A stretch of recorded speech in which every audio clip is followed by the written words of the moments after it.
Sa start po ni Novaliches for May 2026, ang Facebook page niya po is marang 35 posting. This is considered good po. Wala po kailangan i-delete. Improve lang po siguro yung more product posting po. Dapat pang gawa ng post, yung mga wall posting like DIY wall, sublimation wall, para mas dumami pa po yung inquiries nila. Sa page po, no access po si ROM. Ayun na din po yung pinaka-store concern. Overall comment po, okay naman po yung page nila. Masipag naman po silang mag-posting.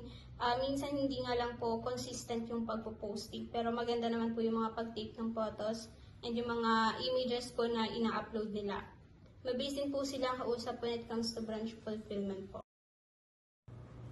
Ito naman po yung page nila. Meron silang 7.4K na followers po.